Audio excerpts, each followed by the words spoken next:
بسم اللہ الرحمن الرحیم۔ حضرت انس بن مالک رضی اللہ تعالی عنہ سے روایت ہے کہ ایک مرتبہ حضور صلی اللہ علیہ وآلہ وسلم ہمارے درمیان تشریف فرما تھے۔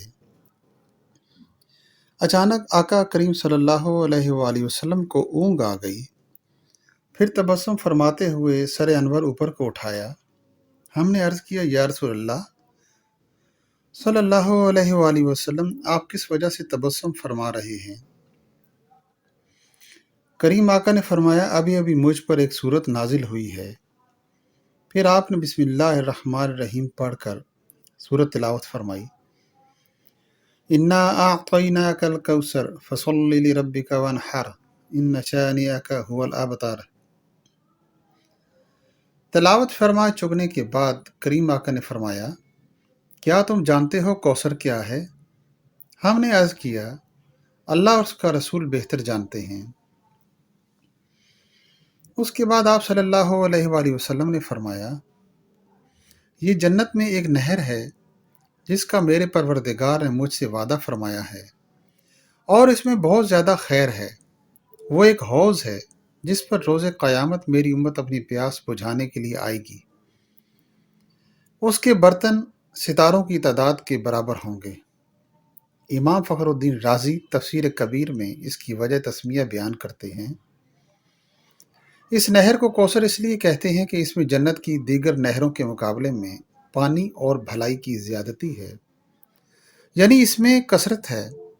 یا پھر اس لیے کہتے ہیں کہ جنت کی نہریں اسی سے پھوٹتی ہیں، یا پھر اس لیے کہ اس کے پینے والے بہت زیادہ ہوں گے، یا پھر اس لیے کہ اس میں منافع کثیر ہیں۔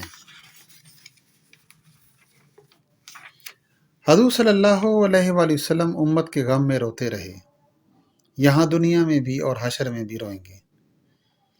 حضرت عبداللہ بن عمر رضی اللہ تعالیٰ عنہ سے روایت ہے، سرکار دو عالم صلی اللہ علیہ وآلہ وسلم نے اس آیت کی تلاوت فرمائی، جس کا ترجمہ کچھ یوں ہے، اے میرے رب، انہوں نے بہت سے لوگوں کو گمراہ کر دیا، تو جس نے میری اتباع کی وہ میرا ہے، اور جس نے میری نافرمانی کی تو بے شک غفور الرحیم ہے۔ کریم آقا کتنے کریم ہیں، یعنی اپنی نافرمانی کرنے والوں کے بارے میں بھی پردہ ڈال گئے ہیں کہ اللہ تو غفور الرحیم ہے، تو معاف کر دینا۔ لیکن اللہ بھی بہت بڑا غیرت والا ہے، وہ اپنے حبیب صلی اللہ علیہ وسلم کی شان میں نہ گستاخی برداشت کرتا ہے اور نہ ہی نافرمانی، اس کا معاملہ اس نے اپنے ذمہ لے لیا ہے۔ اور اس کے بعد وما ینطق عن الہوا والی زبان نے یہ آیت مبارکہ تلاوت فرمائی، اے رب العالمین، اگر تو ان کو عذاب دے تو بے شک تیرے بندے ہیں، اور اگر تو ان کو بخش دے تو بے شک تو غالب حکمت والا ہے۔ جب یہ آیت کریمہ کی تلاوت فرمائی تو اپنی گناہگار امت یاد آ گئی۔ واہ رے امت کی یاد میں اشک بار آنکھوں سے بارگاہ ایزدی میں ہاتھ اٹھا دیے اور عرض کیا، اللہم امتی امتی، اے میرے پروردگار میری امت، اس حال میں کہ آپ پر گریہ طاری ہو گیا، یعنی آپ صلی اللہ علیہ وآلہ وسلم امت کے غم میں رو رہے تھے۔ اللہ رب العالمین نے جب اپنے محبوب دانائے غیوب صلی اللہ علیہ وآلہ وسلم کو اس حالت میں دیکھا تو فوراً فرمایا، جبریل نے عرض کی، کیا حکم ہے میرے رب جلیل؟ ارشاد ہوا، اللہ پاک نے فرمایا، اے جبرائیل، ذرا جلدی جانا میرے محبوب پاک صلی اللہ علیہ وآلہ وسلم کے پاس اور جا کر پوچھو، اے محبوب، آپ کیوں رو رہے ہیں؟ حالانکہ اللہ تو بہتر جانتا ہے۔ پس حضرت جبریل علیہ السلام کریم آقا کی خدمت میں حاضر ہوئے اور گریہ ازاری کا سبب دریافت کیا تو سرکار نے فرمایا کہ میری گناہگار امت کا کیا بنے گا؟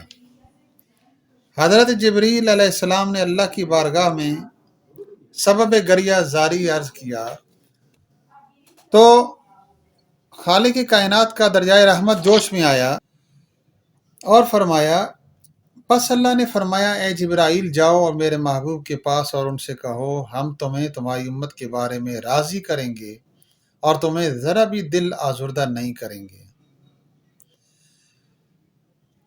حاضرین مکرم، سرکار دو عالم صلی اللہ علیہ وآلہ وسلم کی پیاری پیاری چادر کا ذرا تھوڑا سا بیان سنیے۔ یا ایھا المدثر، اے چادر اوڑھنے والے کھڑے ہو جاؤ، پھر ڈر سناؤ اور اپنے رب ہی کی بڑائی بیان کرو اور اپنے کپڑے پاک رکھو۔ سامعین، یہ کس عظیم ہستی کا تذکرہ ہے۔ پہلی وحی کے بعد رسول اعظم صلی اللہ علیہ وآلہ وسلم حسب معمول غار حرا میں تشریف لے گئے۔ جب اپنے معمول عبادت سے فارغ ہوئے اور پہاڑ سے نیچے اترے تو کسی نے آپ صلی اللہ علیہ وسلم کو آواز دی۔ آپ صلی اللہ علیہ وسلم نے ہر طرف دیکھا تو کوئی بھی نظر نہ آیا۔ پھر نگاہ اقدس اٹھا کر آسمان کی طرف دیکھا تو آپ کو فضا میں کرسی پر بیٹھا ہوا وہی فرشتہ نظر آیا جو غار حرا میں پہلی بار آیا تھا۔ کریم آقا اس کو دیکھ کر تشویش میں مبتلا ہو گئے اور آپ کے جسم پر لرزہ کی کیفیت طاری ہو گئی۔ جب گھر تشریف لائے تو گھر والوں سے فرمایا مجھے چادر اڑا دو، کپڑا اڑا دو۔ کپڑا اوڑھ کر لیٹ گئے تو اسی حالت میں صورت نازل ہوئی کہ اٹھیے اور لوگوں کو ڈر سنائیے، اللہ کا پیغام سنائیے۔ حضور صلی اللہ علیہ وسلم نے ہر کسی کے لیے رحمت فرمائی، مزدور کے لیے تو بہت ہی زیادہ رحمت فرمائی۔ علامہ ضیاء الرحمن فاروقی نے ایک مجلس واعظ میں فرمایا کہ میرے بھائیو، مجھے کہنے دو کہ ایک آدمی مزدور ہے۔ جب حضور صلی اللہ علیہ وآلہ وسلم دنیا میں تشریف نہیں لائے تھے تو وہ سارا دن مزدوری کرتا تھا، 10 دن مزدوری کرتا تھا۔ مہینے کے مہینے گزر جاتے تھے، سال گزر جاتے تھے، اس کو مزدوری نہ ملتی تھی۔ وہ دکھوں میں مبتلا تھا، وہ انسان بن کر حیوان کی زندگی گزار رہا تھا۔ اس کو کوئی آدمی مزدوری نہیں دیتا تھا، کوئی قاعدہ قانون نہیں تھا، کوئی ضابطہ نہیں تھا، کوئی کتاب نہیں تھی، کوئی دستور منشور نہیں تھا کس ضابطے کے تحت مزدوری دی جائے، لیکن وہ مزدوری کرتا تھا، اسے کچھ نہ ملتا تھا۔ لیکن دنیا کے سب سے بڑے سردار صلی اللہ علیہ وسلم نے فرمایا مزدور کا پسینہ خشک ہونے سے پہلے اس کی مزدوری ادا کر دی جائے۔ تو پھر پیغمبر کے بارے میں کیوں نہ کہیں کہ میرا پیغمبر اس دور کے لیے بھی رحمت بن کر آیا۔ حضور صلی اللہ علیہ وآلہ وسلم کے تشریف لانے سے پہلے عورت کی عزت کا کوئی قانون نہیں تھا۔ جب عورت کے مخصوص ایام آتے تو عورت کو جنگلوں میں لوگ باندھ آتے تھے۔ عورت ماں ہوتی تو کوئی قدر نہ تھی، بیٹی اور بہو ہوتی تو کوئی قدر نہ تھی۔ لیکن میرے کریم نے اس دنیا میں آنے کے بعد اسلام میں ہر عورت کا سر اونچا کر دیا، عورت کو بلند کر دیا، 4 حیثیتیں دے دی میرے کریم آقا نے۔ عورت اگر تیری بیٹی ہے تو تیری عزت ہے، عورت تیری بہن ہے تو تیری آبرو ہے، عورت اگر بیوی ہے تو اس کا خرچہ تیرے ذمے واجب ہے، اور اگر عورت ماں ہے تو اس کے قدموں کے نیچے جنت ہے۔ میرے کریم آقا نے جنت ہمیں گھر میں رکھ دی ہے۔ اب کسان کے لیے رحمت فرما رہے ہیں۔ سرکار دو عالم صلی اللہ علیہ وآلہ وسلم فرماتے ہیں جو بنجر زمین کو آباد کرے وہ اس کا مالک ہو جاتا ہے۔ تو گویا کہ اس بنجر زمین کے آباد کرنے والے کے لیے بھی میرے نبی صلی اللہ علیہ وآلہ وسلم رحمت بن کر تشریف لائے ہیں۔ کریم آقا نے جانوروں پر تو بہت ہی شفقت اور پیار فرمایا کہ جو اونٹ اپنے مالک کی شکایت میرے کریم کے پاس لے کر گیا اور سر اقدس پیغمبر کے قدموں کے نیچے رکھ دی۔ یا رسول اللہ صلی اللہ علیہ وسلم یہ کیا کہتا ہے؟ جب لوگوں نے پوچھا، کریم آقا نے فرمایا جبریل نے مجھے بتایا ہے کہ یہ اپنے مالک کی شکایت کر رہا تھا کہ میرا مالک مجھے چارہ تھوڑا دیتا ہے اور کام زیادہ لیتا ہے۔ حضور صلی اللہ علیہ وسلم نے مالک کو بلا کر فرمایا اس کو چارہ زیادہ ڈالا کر اور کام تھوڑا لیا کرو۔ تو مجھے کہنا چاہیے کہ میرے پیغمبر جانوروں کے لیے بھی رحمت بن کر تشریف لائے ہیں۔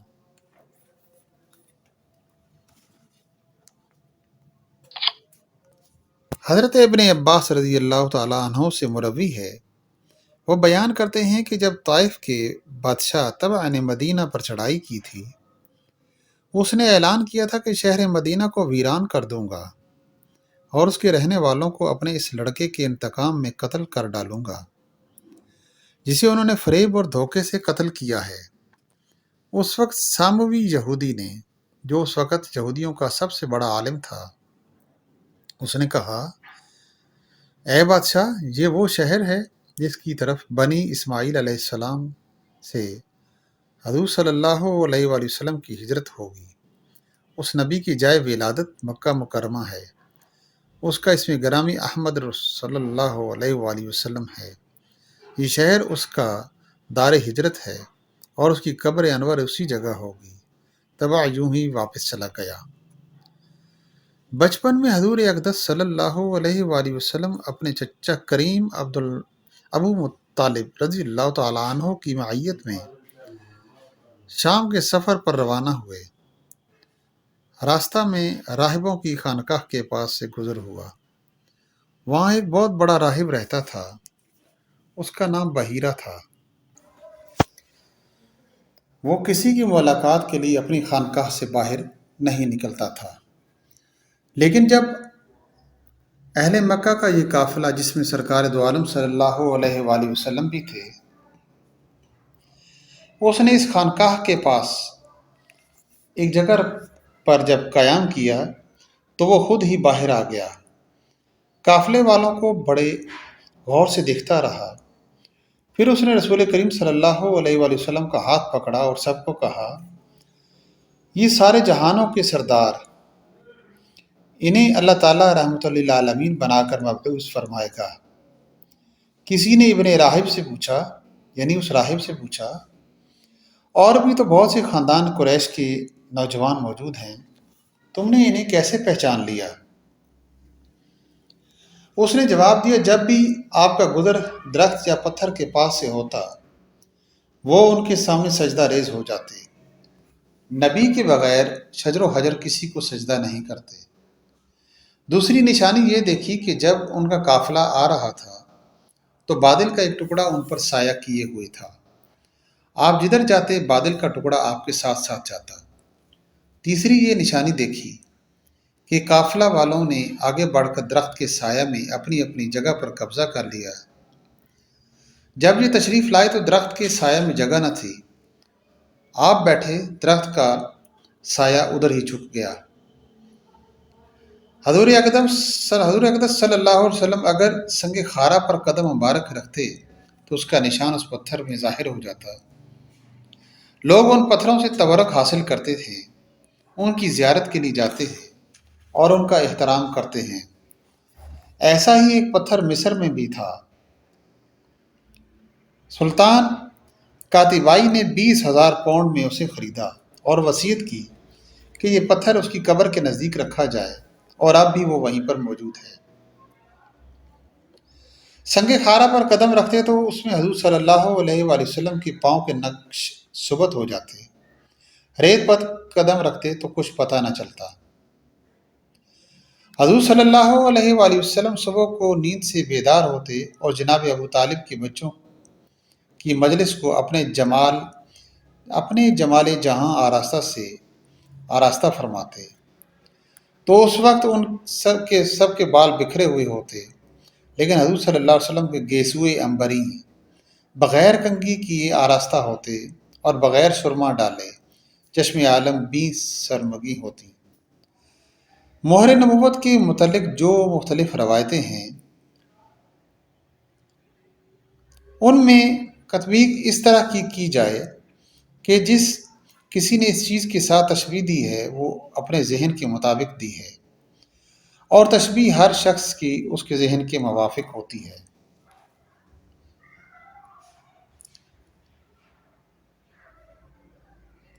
حضرت جہلمہ بن عرفہ فرماتے ہیں کہ ایک مرتبہ میں مکہ میں آیا، اس وقت ساکنان مکہ قحط کی سخت مصیبت میں گرفتار تھے۔ قریش مل کر حضرت ابو طالب کے پاس گئے اور کہا، اے ابو طالب، لوگ سخت مصیبت میں مبتلا ہیں، نکلو اور اللہ سے بارش مانگو۔ پس ابو طالب نکلے اور ان کے ساتھ ایک ایسا نورانی بچہ تھا کہ گویا ایک آفتاب تھا جو کالے بادلوں سے نکلا ہوا، اور اس کے گرد چند بچے اور بھی تھے۔ بیت اللہ شریف پہنچ کر ابو طالب نے اس نورانی بچہ کی پشت دیوار کعبہ سے لگا دی۔ اس نورانی بچہ نے انگلی سے آسمان کی طرف اشارہ کیا، حالانکہ اس وقت آسمان پر بادل کا کوئی ٹکڑا موجود نہ تھا، مگر اس کے اشارے سے چاروں طرف سے بادل آ گیا اور اتنا برسا کہ جنگل بہہ نکلے، اور اہل شہر اور دیہات خوب سیراب ہوئے، اور پھر قحط کی مصیبت دور ہو گئی۔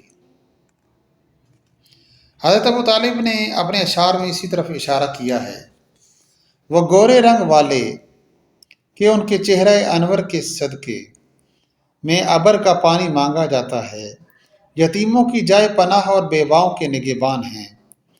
بنی ہاشم جیسے غیور لوگ ہلاکت و تباہی کے وقت ان سے التجا و فریاد کرتے ہیں، اور وہ آپ کے پاس آ کر عظیم نعمتیں اور برکتیں پاتے ہیں۔ جب اعلان نبوت ہوا تو غیبی آوازیں بھی آئیں، تو کچھ صحابہ نے عرض کیا کہ ہم اپنے قافلے کے ساتھ شام کی طرف نکلے۔ جب ہم زرقا و معان کے درمیان پہنچے تو ہم نے رات کو وہیں قیام کیا۔ اچانک آسمان و زمین کے درمیان ایک سوار پکار پکار کر یہ کہہ رہا تھا، اے سونے والو، اٹھو، یہ سونے کا وقت نہیں ہے، احمد مرسل صلی اللہ علیہ وآلہ وسلم مبعوث ہو چکے ہیں، اور شیطان کو انتہائی دور دراز بھگا دیا گیا ہے۔ یہ آواز ہم میں سے ہر ایک نے سنی۔ ہم یہ آواز سن کر گھبرائے، حالانکہ ہم بہت دلیر اور بہادر تھے۔ جب ہم گھر واپس پہنچے تو ہم نے وہاں سنا کہ مکہ مکرمہ میں قریش اور ایک دوسری ہستی کے درمیان اختلاف پیدا ہو چکا ہے، جو کہ عبد المطلب کی اولاد سے ہیں، اور ان کا اس میں گرامی احمد صلی اللہ علیہ وآلہ وسلم ہے۔ ابن عدی بن ربیعہ سے، جس کا نام محمد تھا، لوگوں نے پوچھا کہ تیرے والد نے تیرا نام محمد کیسے رکھا؟ اس نے کہا، میں نے اپنے والد سے پوچھا۔ اس نے کہا، 4 آدمی مل کر ملک شام کے سفر پر روانہ ہوئے، جن میں سے ایک میں بھی تھا۔ ہم ایک صومعہ کے نزدیک ٹھہرے اور ایک دوسرے سے باتیں کرنے لگے۔ راہب نے باہر دیکھا تو کہنے لگا، تمہاری زبان اس شہر کی نہیں ہے۔ ہم نے کہا، ہاں، ہم تو قوم عرب سے تعلق رکھتے ہیں۔ کہنے لگا، بہت جلد تمہارے درمیان ایک پیغمبر صلی اللہ علیہ وآلہ وسلم مبعوث ہوگا، تم بہت جلد اس کی طرف رجوع کرنا اور اس سے اپنا بہرہ سعادت حاصل کرنا، تاکہ تم راہ راست پر آ جاؤ۔ وہ خاتم النبیین اور سید المرسلین ہے۔ ہم نے پوچھا، اس کا نام کیا ہوگا؟ تو کہنے لگا، اس کا نام محمد صلی اللہ علیہ وآلہ وسلم ہوگا۔ جب ہم واپس آئے تو اللہ تعالیٰ نے ہمیں لڑکے عطا فرمائے۔ بنی قریظہ کا ایک بزرگ کہتا ہے کہ سرزمین شام کا ایک یہودی، جس کا نام ابن البیان تھا، وہ اسلام کے ظہور سے 2 سال قبل ہمارے پاس آیا اور ہمارے پاس ہی ٹھہر گیا۔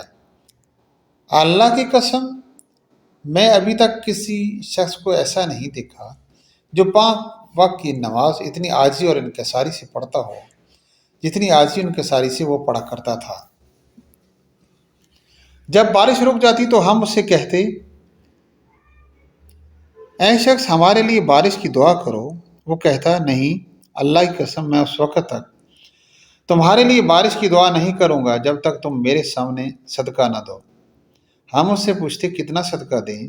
وہ کہتا کہ 1 صاع کھجور یا پھر 2 مد جو صدقہ کرو۔ ہم صدقہ کرتے، پھر وہ ہمارے ساتھ ہمارے پتھروں والی سرزمین کی طرف نکلتا اور ہمارے لیے بارش کی دعا کرتا۔ اللہ کی قسم، وہ ابھی تک اپنی جگہ پر ہی ہوتا کہ بادل آ جاتے اور خوب بارش ہوتی۔ یہ واقعہ کئی مرتبہ رونما ہوا۔ پھر اس کی وفات کا وقت قریب آیا۔ جب اس کو معلوم ہوا کہ اس کا مرگ کا وقت قریب ہے تو اس نے کہا، اے گروہ یہود، کیا تمہیں معلوم ہے کہ میں سرسبز و شاداب درختوں والی زمین سے نکل کر بھوک اور تنگی کی زمین کی طرف کیوں آیا؟ ہم نے کہا تو ہی اس کا سبب جانتا ہے۔ تو اس نے کہا مجھے ایک نبی کریم صلی اللہ علیہ وآلہ وسلم کے ظہور کی امید ہے۔ ان کے ظہور کا زمانہ قریب ہے۔ یہ شہر ان کی ہجرت گاہ ہوگا۔ میں امید کرتا ہوں کہ میری زندگی ہی میں وہ مبعوث ہوں گے اور میں ان کی اتباع کروں گا۔ اب تمہیں وہ زمانہ میسر ہے۔ اے قوم یہود، اس نبی مکرم کے آگے کبھی نہ بڑھنا۔ بلا شبہ انہیں جہاد کرنے پر مفتوح قوم کے بچوں اور عورتوں کو قیدی بنانے کی اجازت ہوگی۔ جب اللہ تعالیٰ نے حضور صلی اللہ علیہ وآلہ وسلم کو مبعوث فرمایا اور آپ صلی اللہ علیہ وآلہ وسلم نے بنو قریظہ کا محاصرہ کیا تو بنی قریظہ کے کچھ نوجوانوں نے کہا اے بنی قریظہ، اللہ کی قسم وہ نبی مکرم ہیں، بلا شبہ یہ انہی صفات سے متصف ہیں۔ پھر وہ آپ صلی اللہ علیہ وآلہ وسلم کی خدمت اقدس میں حاضر ہوئے اور انہوں نے اسلام قبول کر لیا۔ ان کے تمام اموال، اولاد اور خون محفوظ ہو گئے۔